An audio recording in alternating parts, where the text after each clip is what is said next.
It's the 29th day of September 2022, and I must say a big thank you to you for joining me on yet another interesting segment of the newspaper review here on TAP TV. My name is Cyril Aloysius. Thank you so much once again for joining me.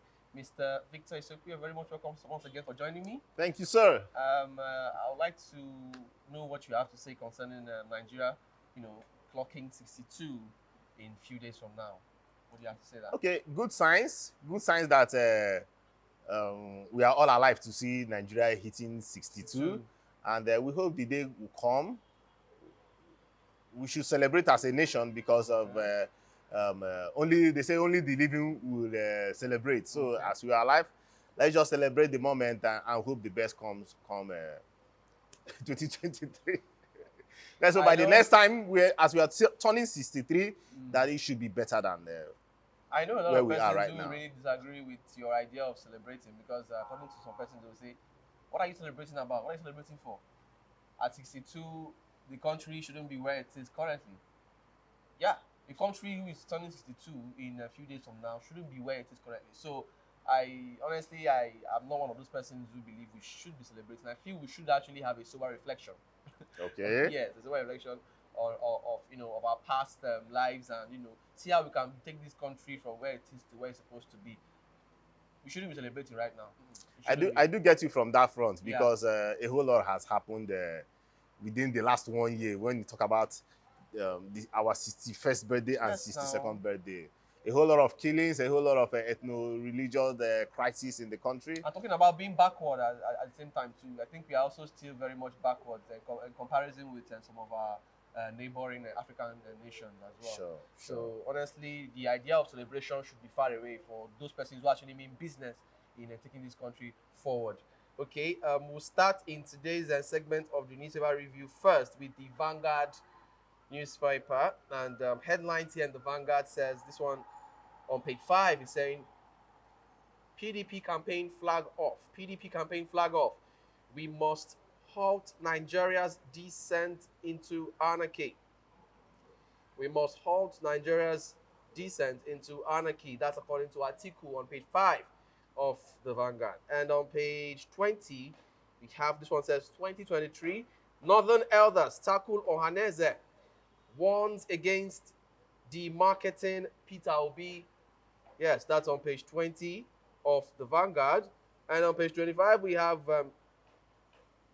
Northwest governors counterparts in Niger seek review of ECOWAS article on movement of persons in arms.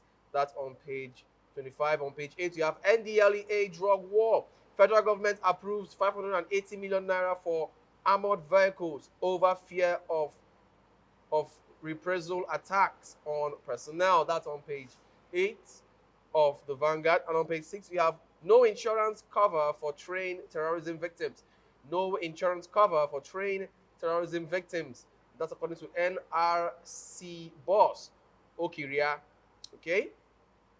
On page 25, we have I will take my campaign to all parts of Nigeria. That's Tinubu saying on page 25. Says I will take my campaign to all parts of Nigeria. Tinubu on page 25. And on page 8, we have BASA doesn't oblige CBN to provide forex for repatriation. That's according to Emefiele on page 8. On page 8 as well, we have don't allow politicians wreck Nigeria. Obasanjo charges clerics. Don't allow politicians wreck Nigeria. Obasanjo charges clerics. That's on page 8 as well of the Vanguard. And on page 19, we have banks, customers, deposit rates to rise 30% above MPR. That's according to CBN on page 19. On page 9, we have jubilation in Yobe as court declares Machina APC senatorial candidate. Right, that's on page 9. And lastly, on page 6, we have Nigeria. On page 25, I beg your pardon, we have Nigeria at 62. General Abdulsalami warns Nigerians against vote buying. That's on page 25. Nigeria at 62. General Abdulsalami warns Nigerians against vote buying. Okay, that's the much you can take in the Vanguard for today. Mr. Victor, how do you react to the headlines in Vanguard? Okay. The campaigns are here again.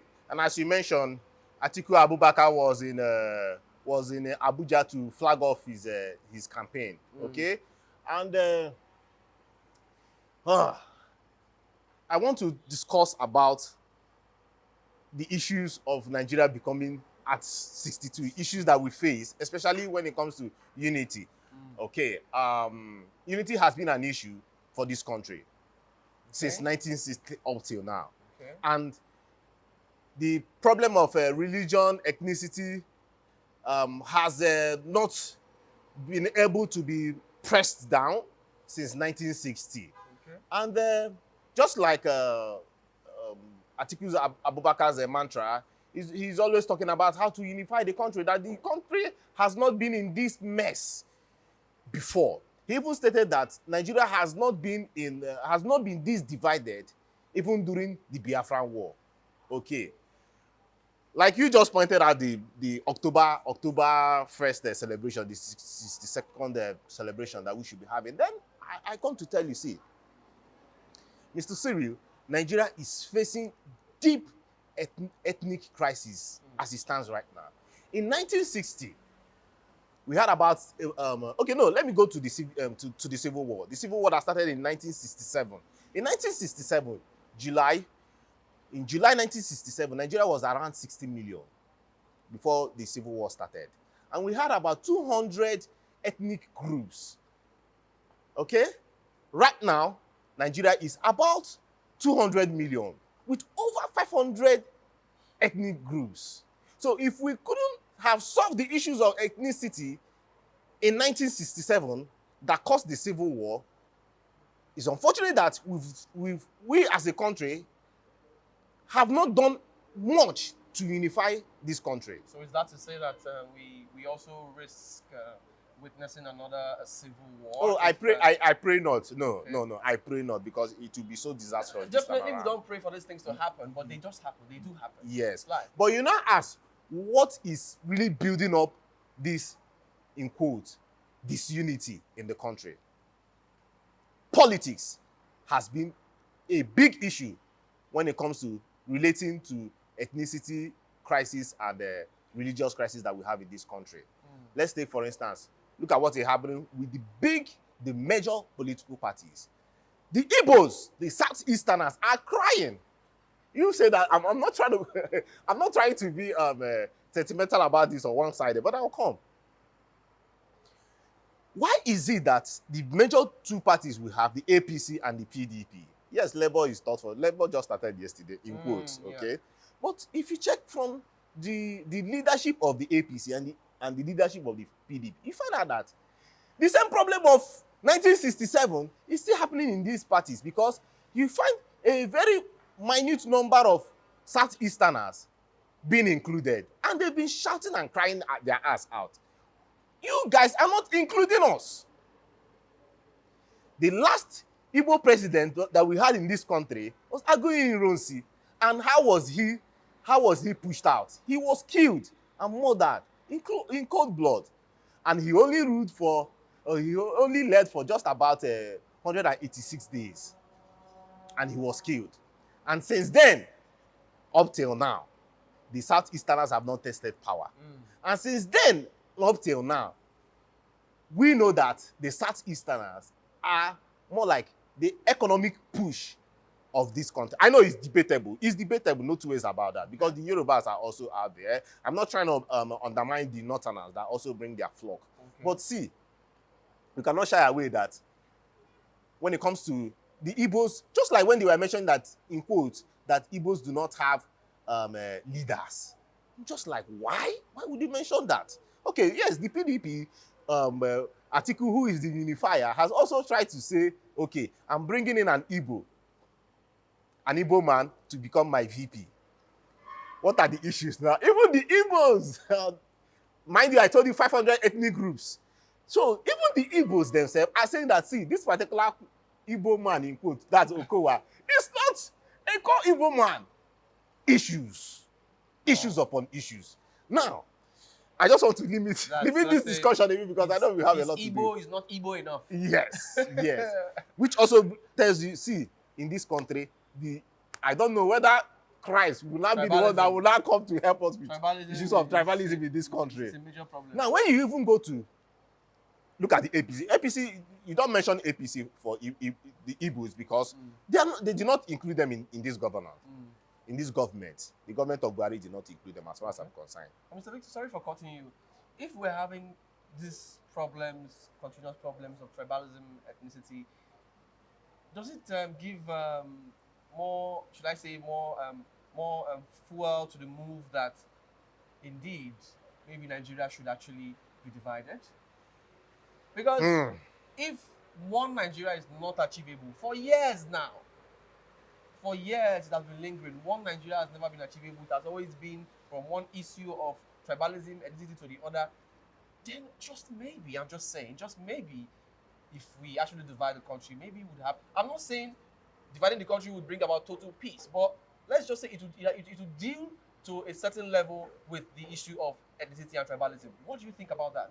Currently, as it stands, I do not want Nigeria to be divided. As it stands, because there is a whole lot of there will be a whole lot of tension. There might just be killings. I think this can be resolved.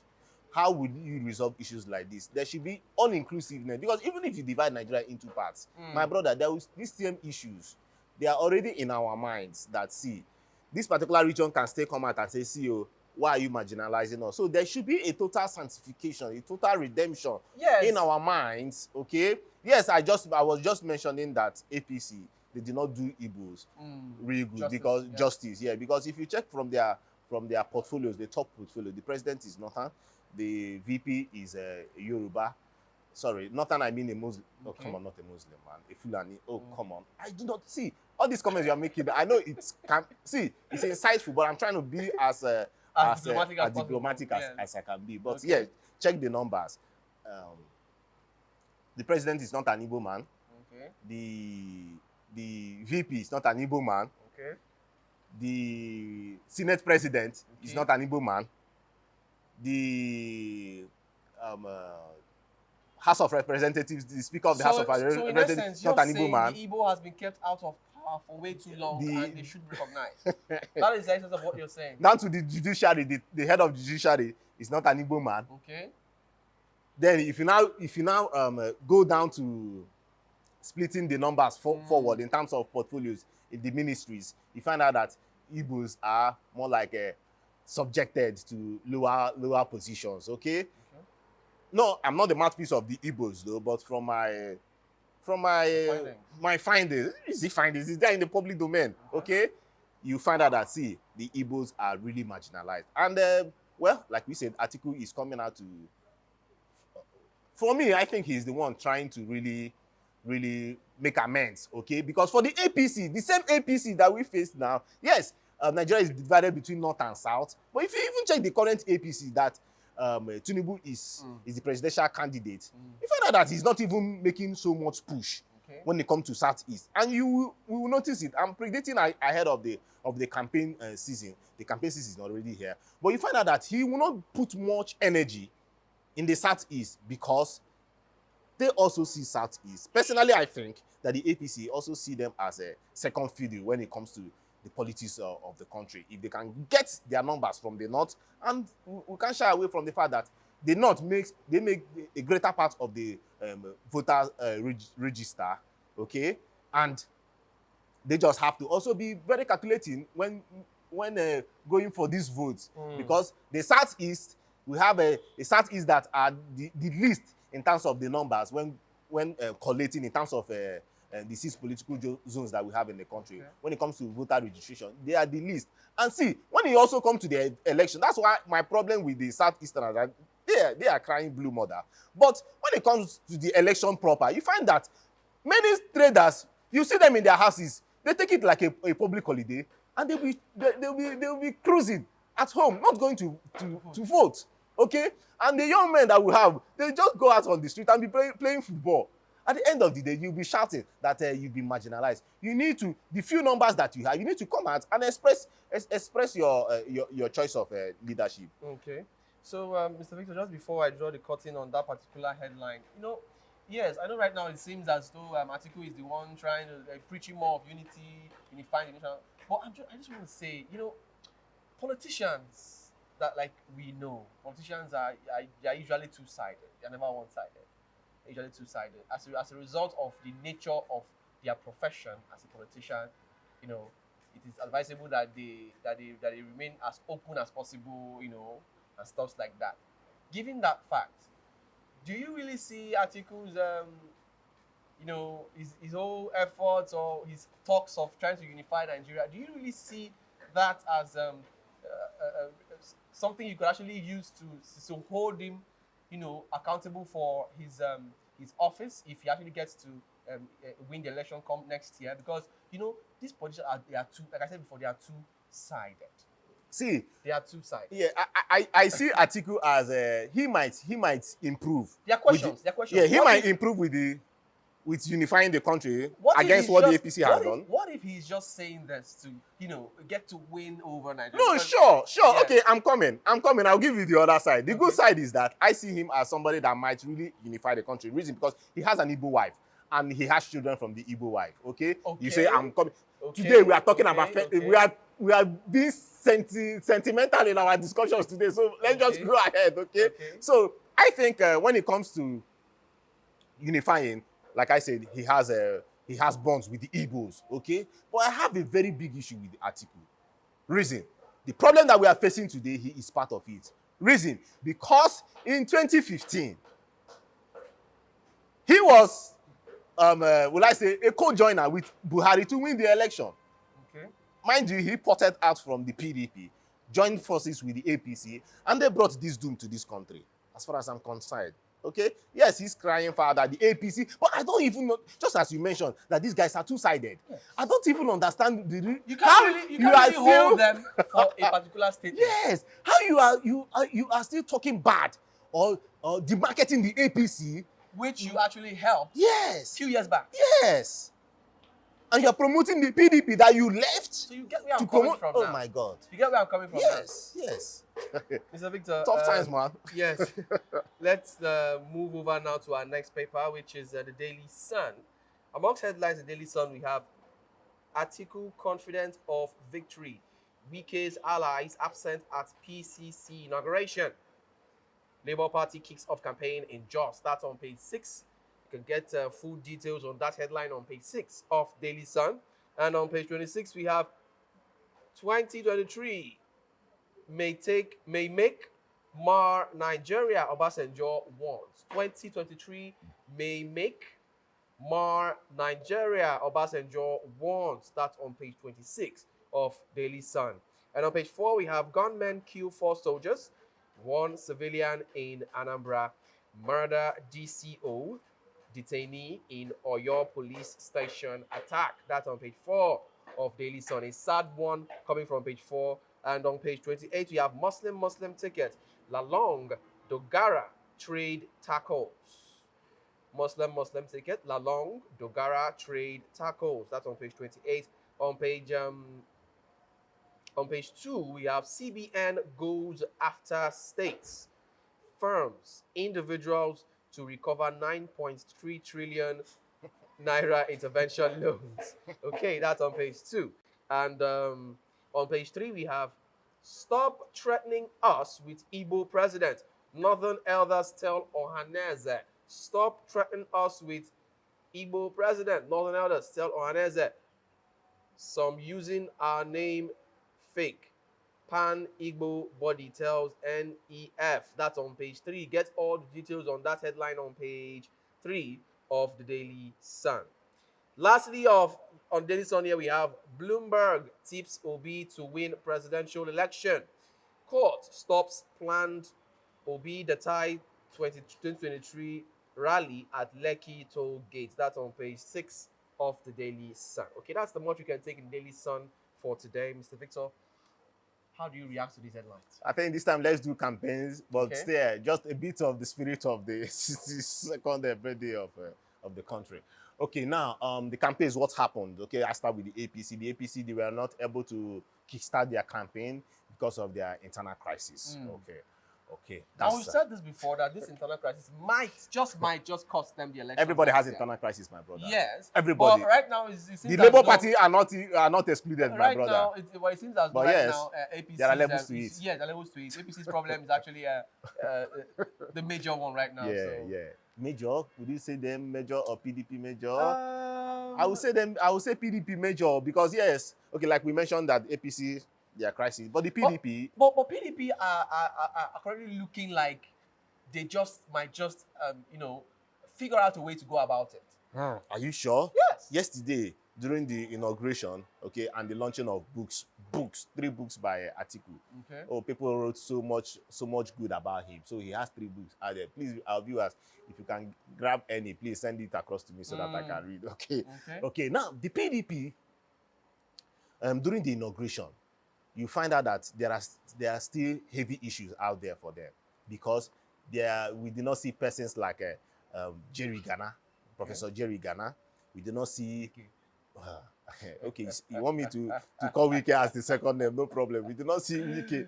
Okay, we did not see Wike.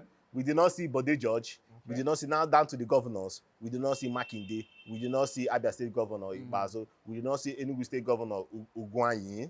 Okay, then you now ask which of these top heads of the PDP were involved. We're just able to see Odom Emmanuel, who actually is the campaign boss, okay, chairman of the campaign. We have Bukola Saraki, who is still part of the campaign team. We have Bala Muhammad, who is still part of the campaign team. Okay, and then we have Tambuwa, who is the hero of the primaries.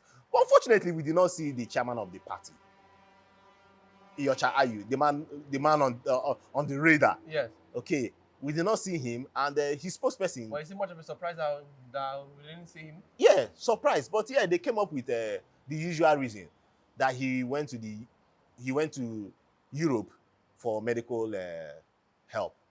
That he has some medical issues that he went to tackle. That still brings us back to, and that that can offend voters. Yes.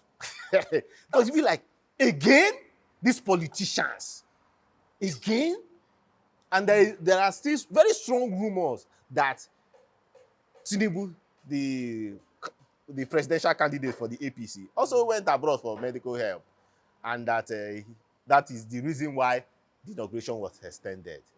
But no matter how, I'm trying to say this now, and please, what's his name? P2B is not also. I will not put him as a saint here because we need these 3. I call them the 3 major candidates. This campaign season will really show who is mentally fit, physically fit, and have the guts and the steam to push through. Okay?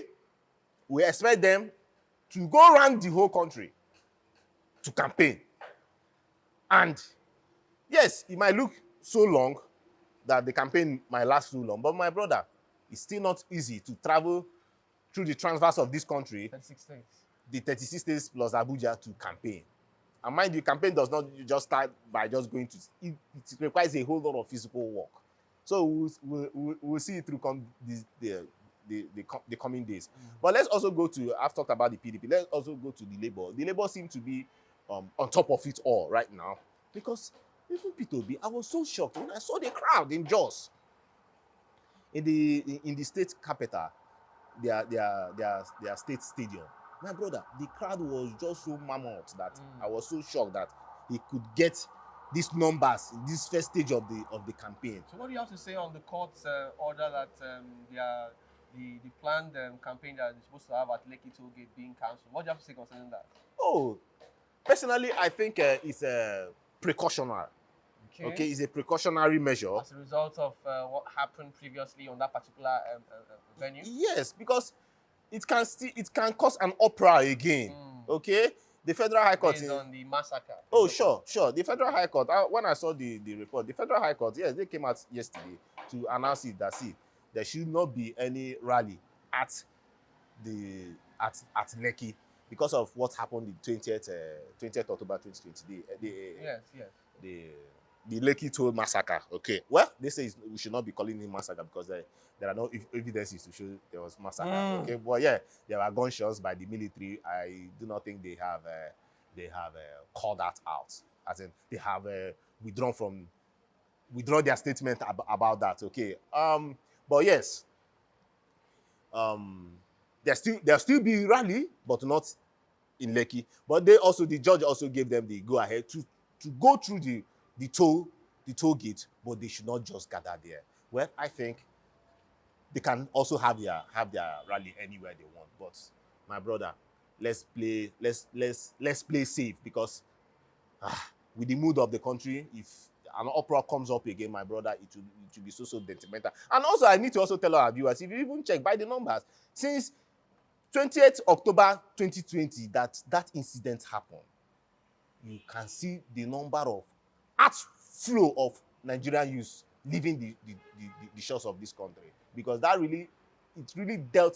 really gave a big blow on the youth of this country, because they were not rightly protected. Youths were murdered, our fathers, our elders were against them. Armless youths were against them. So it's unfortunate, bro. It's really an unfortunate scenario. Just before we go straight to our next and last paper, we'll go on a short break, and when we return, we'll continue from where we stopped. Please stay tuned. Now that you have registered for your PVC, it doesn't stop there. Ensure you pick up your PVC. Be alert. Join many Nigerians to vote credible leaders that will change the tide of this nation. Do not sell your vote. Remember, this is our future. Your vote is your voice. This message is proudly brought to you by Thav Media Limited. All right, you're welcome back from that short break, and taking a look at the Nation newspaper, which is our last paper for the day. We have here headlines here says Wike Makinde autumn Sean Atiku's campaign launch. Wike Makinde autumn Sean Atiku's campaign launch. All right. Another interesting headline here says Oshun gets 2 varsities. Oshun gets 2 varsities. That's on page 4 of the Nation. And on page 4 as well, we have gunmen kill 5 soldiers, 3 others in Anambra and Imo. That's on page 4. And next we have CBN goes after states, farmers, over 600 billion naira on paid loans. CBN goes after states, farmers, over 600 billion naira on paid loans. Okay. And next we have, my leadership will inspire Nigeria to greater heights, says Tinubu.